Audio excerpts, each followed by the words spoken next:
मतलब हम लोग कहते हैं खेसारी का दाल, तो ये शब्द कैसे मतलब जिन्होंने रखा, कैसे सोच के रखा? देखिए होता क्या है कि हम भी खेसारी जानते हैं रीजन की, हम किसान के बेटा हैं तो हमें पता है कि, और मैं बहुत छोटा था तो हमारे यहाँ एक रामाशंकर यादव ब्यास हुआ हैं अभी, उनके हमें सीखने के लिए गया था ब्यासी, रामायण महाभारत गाने वाले हैं वो, तो वहीं पे ढोलक बजाते थे बैजनाथ चाचा। तो मैं बहुत तेज था, बचपन से ही बहुत तेज था झाल बजाने में, बोलने में। तब से उन्होंने मेरा कि खेसारी की तरह है, खेसारी खेसारी, तो तब से लोगों ने मेरा नाम खेसारी रख दिया। अच्छा, तो ये कोई बने आपके इंडस्ट्री ने नहीं दिया? हाँ, मेरे गायकी के ही, जैसे कि वेद गायक जो होते हैं ना, उनके वो ढोलक बजाते हैं, गम्हरिया के हैं, आपके पचरुखी के आसपास है गम्हरिया एक जगह, वहीं के हैं वो, और बहुत प्यारे हैं। और बिहार में समझिए कि उनके जैसे तबला मास्टर बहुत कम है, वो अद्भुत है, और उन्होंने ही मेरा नाम रखा था। खेसारी जी, आप कब से इस कैसे आना हुआ इस भोजपुरी इंडस्ट्री में, या आप कहने के शुरू से ही आपका कहीं ना कहीं झुकाव था? शुरू से मैं अखंड कीर्तन बहुत गाया हूँ, हरे राम राम राम हरे हरे, हरे कृष्णा कृष्णा कृष्णा हरे हरे। मुझे लगता है कि 500 से ज्यादा मैं अखंड कीर्तन हम लोग गाने जाते थे।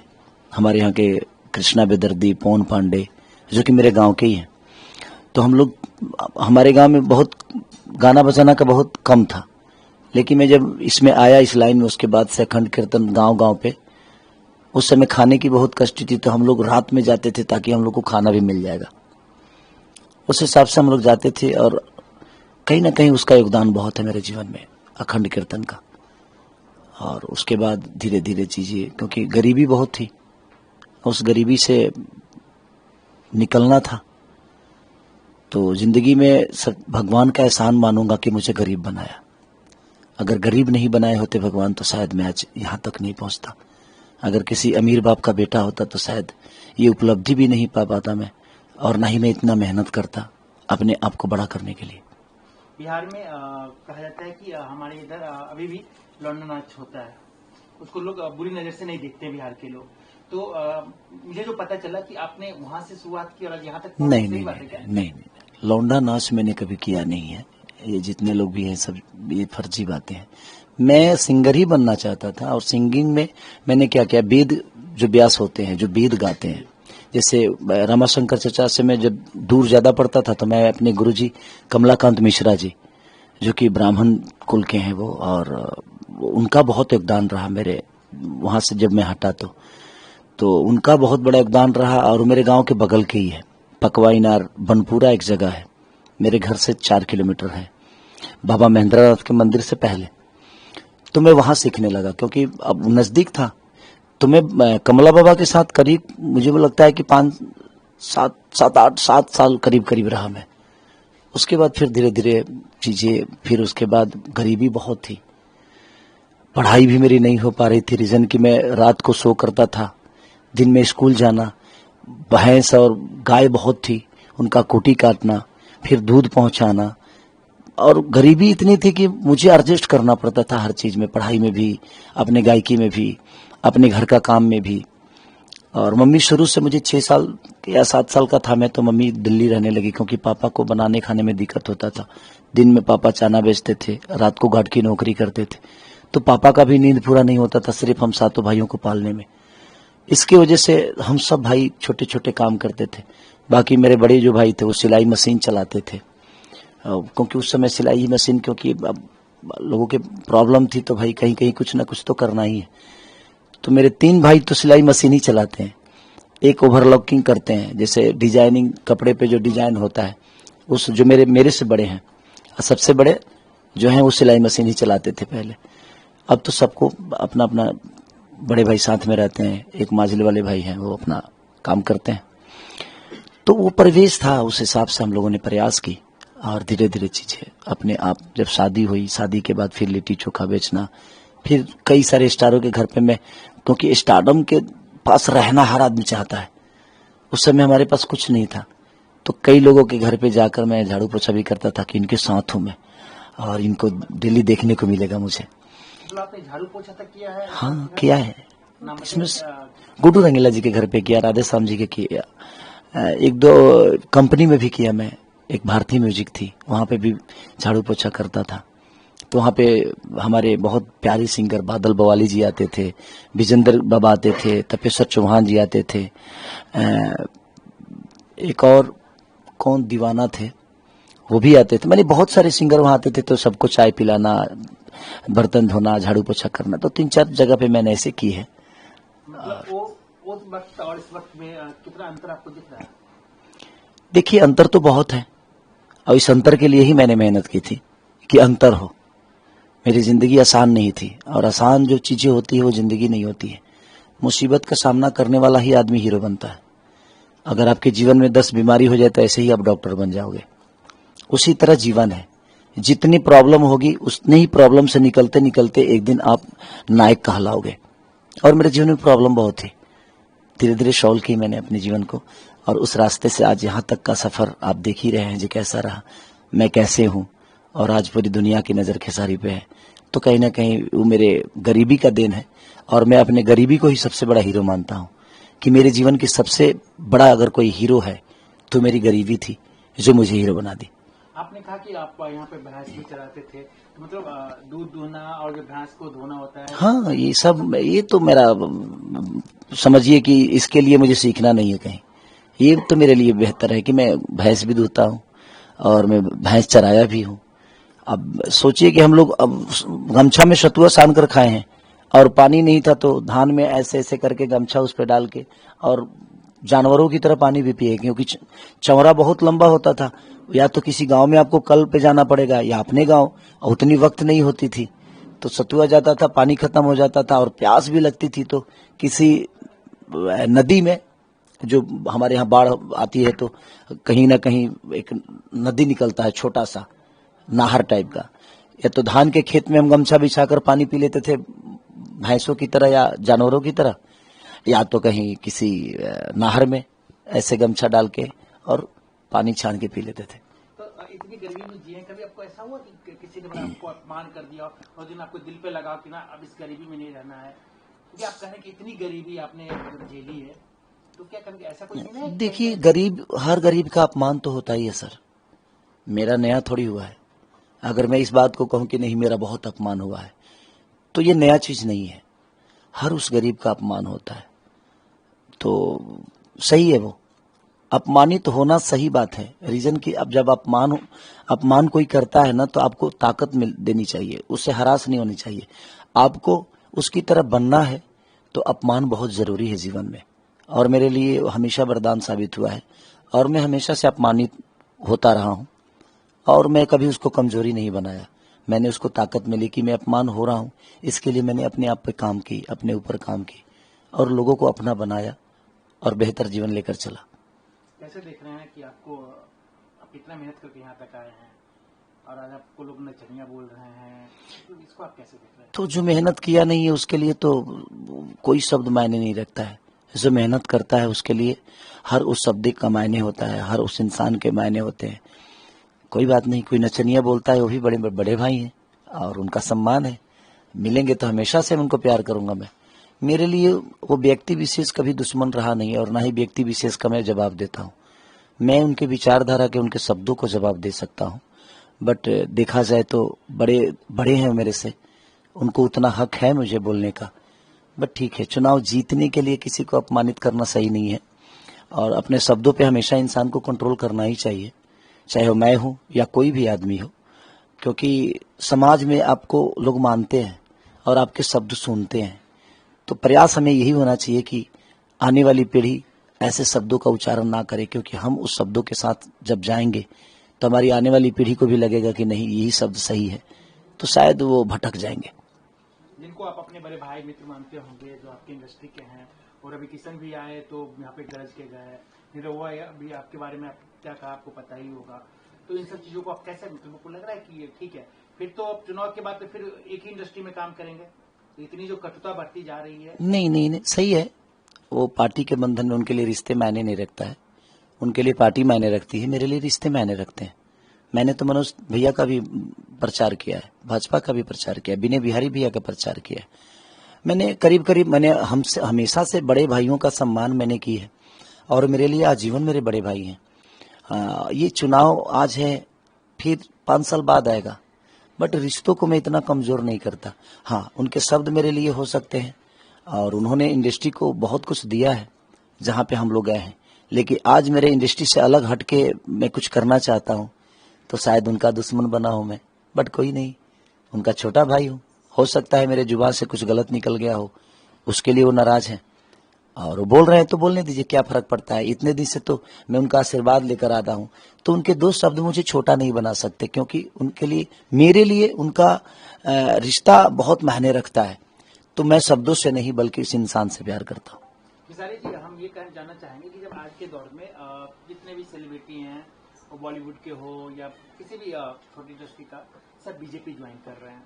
बिहार में भी अभी एनडीए की सरकार है, तो आपने कैसे चुन लिया जो अपोजिशन में है उस पार्टी को? आपने क्वेश्चन को अच्छा कोई बात नहीं, तो आपने कैसे चुन लिया आरजेडी को? देखिए, मैंने नहीं चुना, मैं शुरू से उस परिवार का चुनता तो उसको है आदमी जो दूर रहता है। शुरू से मैं लालू चाचा के परिवार से जुड़ा हूँ और आज से नहीं, मुझे लगता है कि 10-15 साल पहले से हमारा एक रिश्ता है उनसे, बाप बेटे का। जब चाचा का तबीयत खराब था तो चंदा ही खाना बनाकर बम्बई में उनको, क्योंकि वो भी देहाती खाना बहुत खाते हैं, साग रोटी या दल पिट्ठी या मकई के भात, इस टाइप की चीजें मैंने उनके जहन में रहता है, लिट्टी चोखा। तो ये सब चीजें मैं हमेशा से तो चंदा ही बना कर देती थी और मैं ले जाकर पहुंचाता था, खाते भी थे।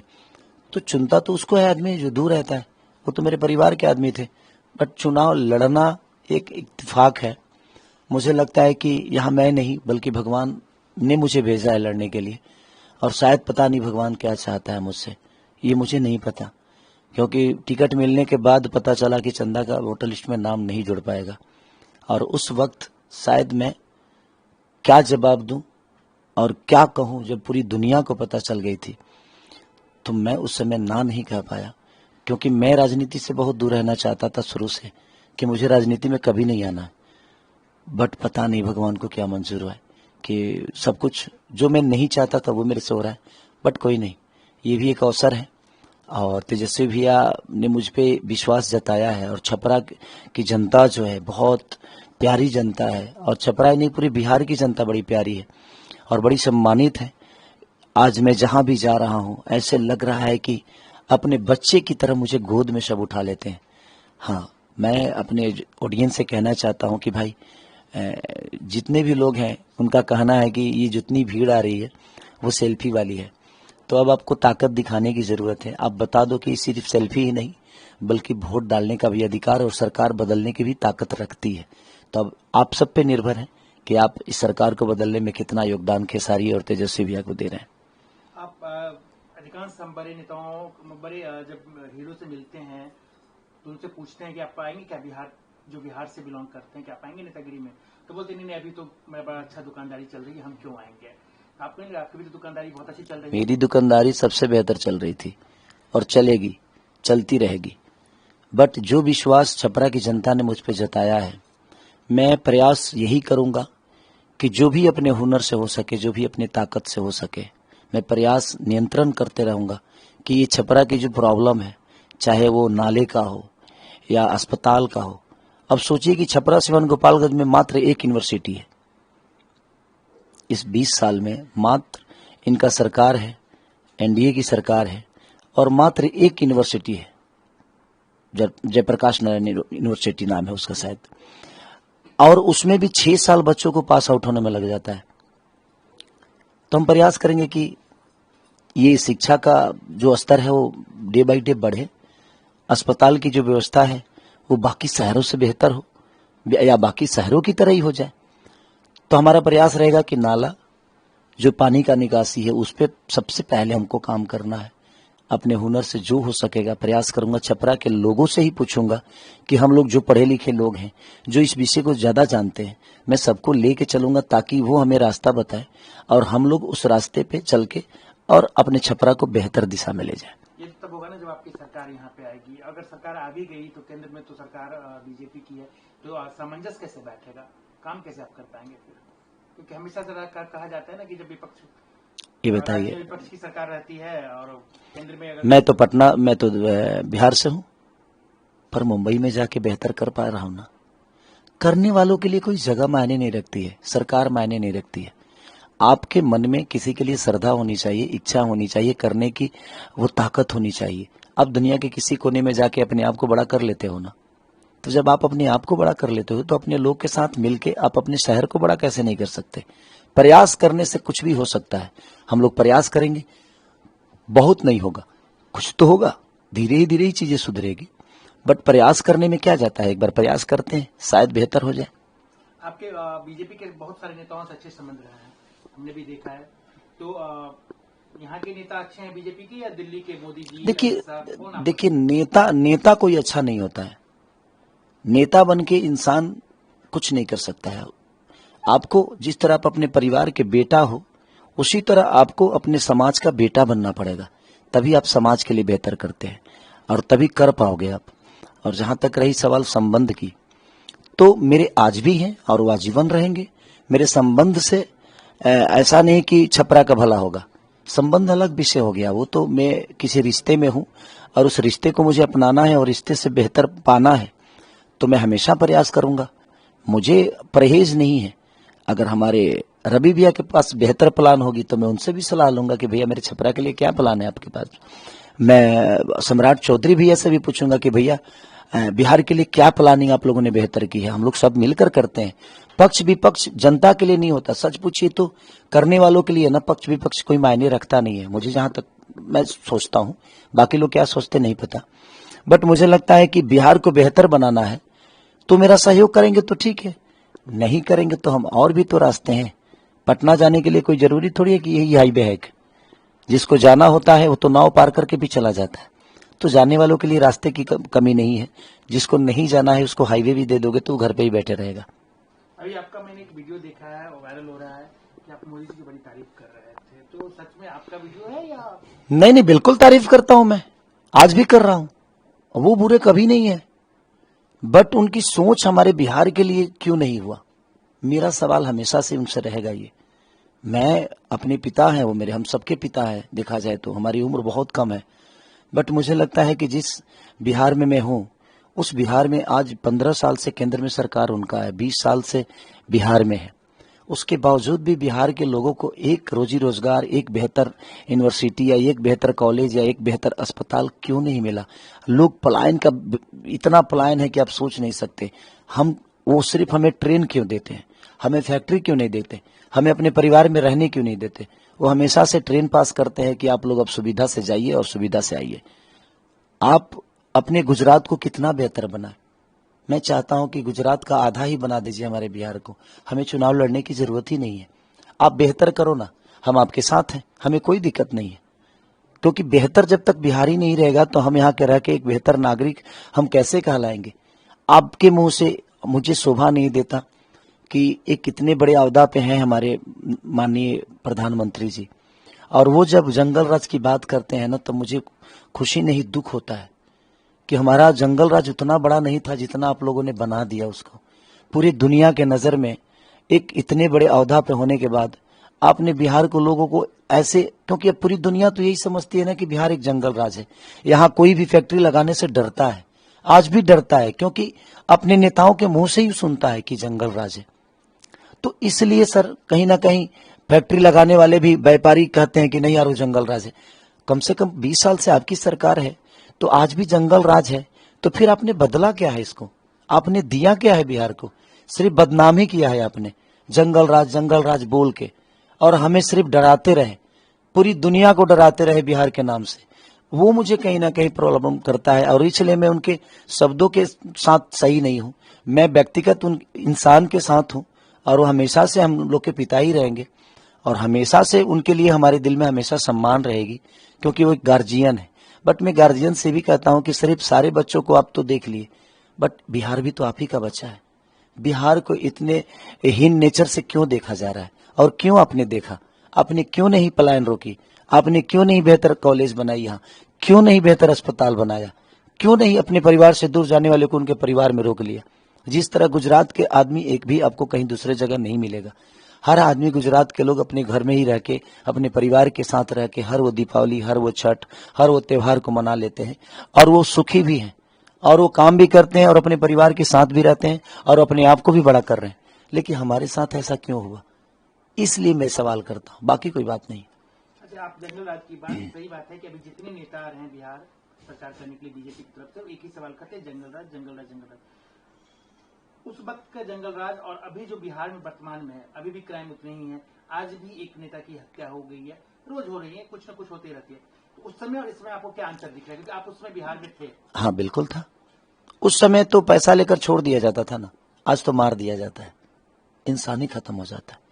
देखिए, हर सिचुएशन में, जिस सिचुएशन में माननीय हमारे पिता लालू प्रसाद यादव जी को बिहार मिला था, कोई नेता गलत नहीं होता है सर, उसके लोग गलत होते हैं। उन्होंने कोई हत्या की, उन्होंने किसी को किडनैप किया? नहीं ना सर, बेकी बदनाम वो हुए क्योंकि उनके हाथ में चीजें थी। हाँ, उस समय चाहते तो शायद सही हो सकती थी और इस समय नीतीश चाचा चाहेंगे तो सही हो जाएगी। बट सिर्फ हत्या ही और फिरौती की बात नहीं है। बात यहाँ तो हम, जब हमें आप रोजी रोजगार नहीं दोगे तो हम तो मौत में भी रोजी ढूंढ लेंगे ना। हम बिजी रहेंगे तो शायद हमें किसी का ना मर्डर करने की जरूरत है और ना ही किसी को फिरौती लेने की जरूरत है। तो मुझे लगता है ना कि इस विषय पे हमें बिजी कर दीजिए, हमें इतना रोजगार दे दीजिए कि हम उस विषय पे कभी जाएं ही ना, ना हत्या के विषय पे जाएं और ना ही हम कहीं फिरौती वाले और चाहे अपहरण के दिशा में जाएं। हमें आप बिजी कर दीजिए, हम अपने रोजी रोजगार में बिजी हो जाएंगे तो शायद ऐसी बातें नहीं होगी और ना ही ऐसी बातें आएगी। तो आप कहना चाहते हैं कि उस समय अपहरण होता था या कोई कुछ होता था तो लोग पैसे लेके छोड़ देते थे, हम अब आज के दौर पे सीधा उन्हें जो होता था, जो हुआ है, उसको मैं नकार नहीं सकता सर। मैं एक न्यूट्रल आदमी हूं, मैं भैया के साथ, तेजस्वी भैया के साथ हूं, लेकिन उनकी गलतियों पे मैं पर्दा नहीं डाल सकता क्योंकि ये राजनीति मेरे लिए मेरा पेशा नहीं है, राजनीति मेरे लिए मेरा बिजनेस नहीं है, बल्कि ये आत्मा से जुड़ी हुई लोगों का विश्वास है कि लोग मेरे पे विश्वास आज कर रहे हैं और मैं जनाधार देख रहा हूं अपने पीछे। तो मैं कभी कभी रो पड़ता हूं कि यार मैं तो इंसान ही बनने आया था, आप लोगों ने मुझे क्या बना दिया। अपने दिल में मुझे लगता है कि जिस तरह भगवान राम को हनुमान जी ने अपने दिल में रखा था, उस तरह मैं सबके दिल में हूं आज। और सब लोग आत्मा से प्यार करते हैं खेसारी को, और वो खेसारी को क्यों प्यार करते हैं नहीं पता, बस मैंने बेहतर प्रयास की है, जब भी की है बेहतर करने की एक दिल में है कि मैं बेहतर करूंगा। मैं जिस विधा में गया उसमें मैं बेहतर बॉडी बनाई, मैं बेहतर गाने लगा, मैं दुनिया को सुंदर भी लगने लगा, मैं अमीर भी बन गया। तो मेरे पास तो कुछ नहीं था, तो मैंने खुद को बेहतर बनाया ना हर जगह से। तो अगर मैं पूरे छपरा को दिल में बसा लूंगा, अपना परिवार समझने लगूंगा, पूरे बिहार को अगर तेजस्वी भी अपना परिवार समझ रहे हैं तो बेहतर क्यों नहीं होगा। कौन ऐसा आदमी है जो अपने परिवार के लिए बेहतर नहीं करता है। बस अपने परिवार के दायरे को बड़ा करना होता है। सिर्फ आप पूरे छपरा को अपना परिवार जब मानने लगोगे ना, तो आप बेहतर सोचना शुरू कर दोगे कि मेरे परिवार में कमी क्या है, मेरे परिवार की जरूरत क्या है। तो हम अपने परिवार की जरूरत पूरा करते हैं ना, शायद हम ये छपरा पूरा परिवार बना लेंगे तो शायद इनकी भी जरूरत पूरा कर देंगे। आपने कहा कि आपने बेहतर गाना सीखा, बेहतर बॉडी बनाई, बॉडी से आप एक बात याद आई, आप एक वीडियो बहुत वायरल हुआ था जिम में, से कौन एक्सरसाइज करता है? नहीं, देखिए वो एक आर्ट था और वो एक आर्ट के हिसाब से मैंने की थी, वो मेरा अपना नहीं था। कहीं ना कहीं वो कोई विदेश में स्टैंड था, तो स्टेमिना को जांचने के लिए करता है। बट किसी ने गाना लगाकर आकांक्षा जी ने ही डाल दिया था, मैंने शेयर भी नहीं की थी। बट ठीक है, वैसी चीजें नहीं होनी चाहिए, वो मुझे भी रियलाइज है इस बात का कि वैसी चीजें नहीं होनी चाहिए, समाज के लिए सही नहीं है। तो आप कंट्रोल करता है आदमी और करेगा आगे भी। आपकी पत्नी जी देखी होंगी तो उनको बिल्कुल बुरा क्यों नहीं लगेगा, बिल्कुल लगना चाहिए, क्योंकि वह आपत्तिजनक चीजें थी और बुरा लगना चाहिए और लगना वो जायज है। अगर मेरी पत्नी रिएक्ट उस पर करती है तो वो सही है, वो गलत नहीं है। एक चीज और आप पे आरोप लगता है कि आपने अश्लीलता फैलाई है, ऐसा कहना है लोगों का। लोग आपके खिलाफ आज के लिए घूम रहे हैं कि भाई इन्होंने भोजपुरी को बहुत गंदा किया, सबसे ज्यादा अगर गाना किसी ने गाया है, क्योंकि आप एक स्टार बन चुके, स्टारडम है आपके पास, तो आप जो भी गाते हो वायरल होता है।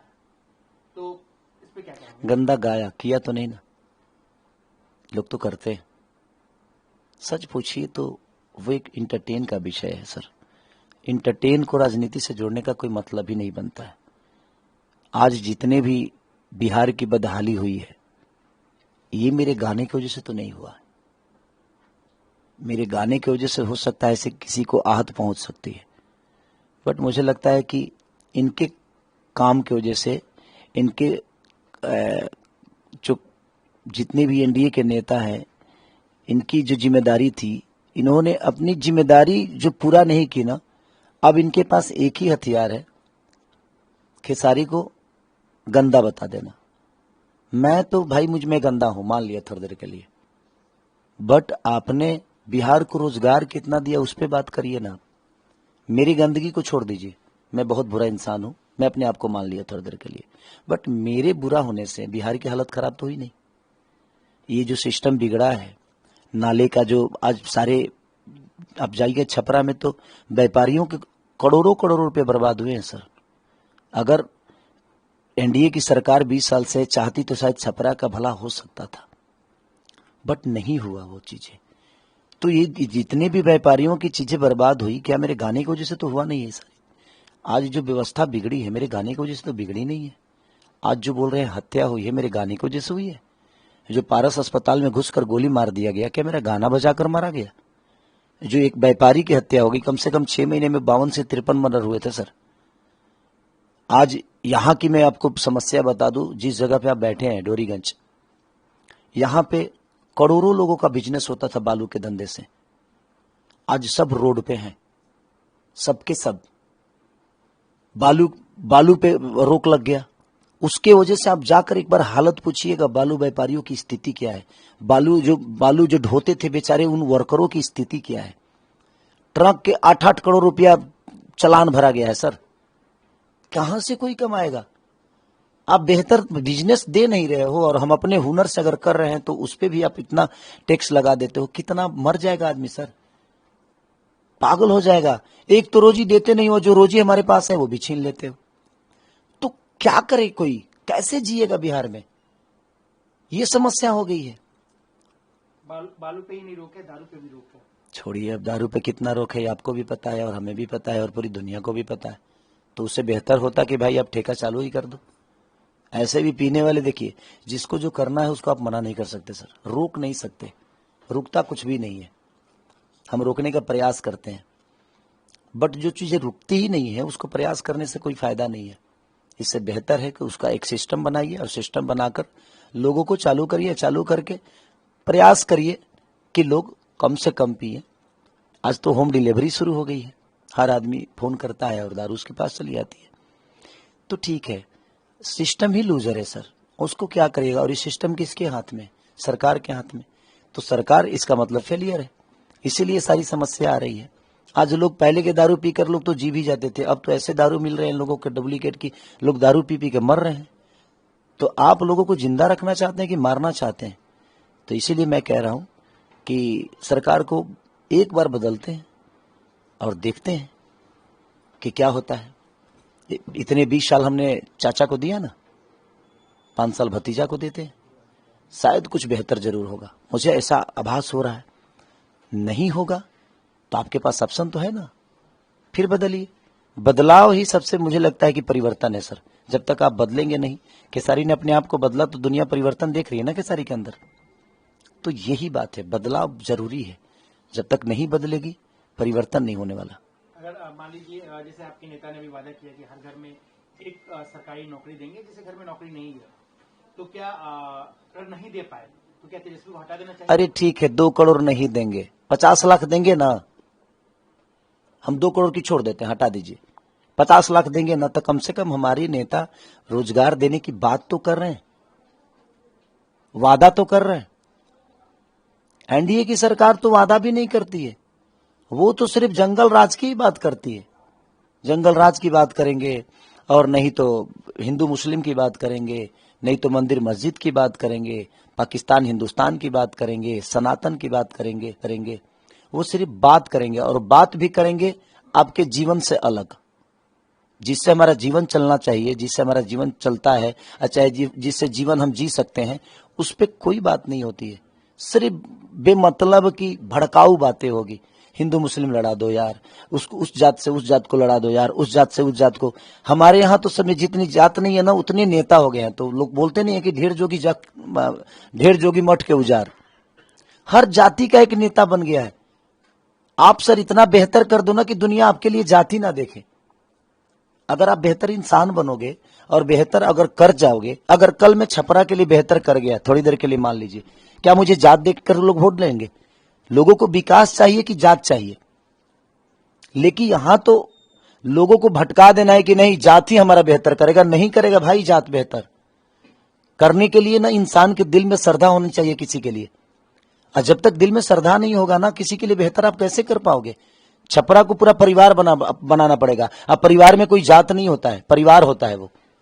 और मुझे अपने छपरा को परिवार की तरह बना के चलना है।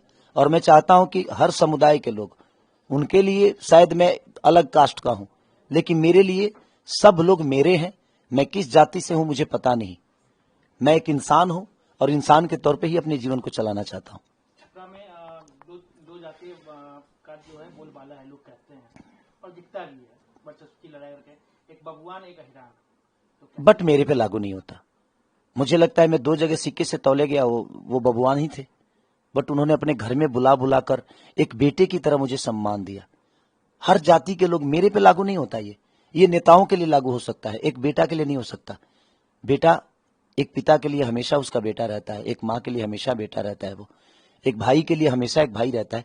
तो मुझे तो इस रिश्तों में ज्यादा दिलचस्पी है। मुझे किसी जात में दिलचस्पी नहीं है कि मैं इस जात का हूं, मैं उस जात का हूं।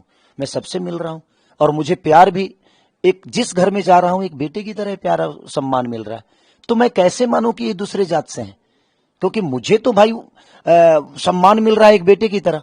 तो जब मुझे बेटे की तरह सम्मान मिल रहा है तो मैं कैसे मान लूं कि किस जाति का है और इस जाति का है? ये तो मेरे पे लागू नहीं होता कि मैं किस जाति का हूं और वो किस जाति का है। मेरे पे बस एक बेटा है, ये बेटा उस घर में जाता है तो बस बेटे का सम्मान मिलता है इसको।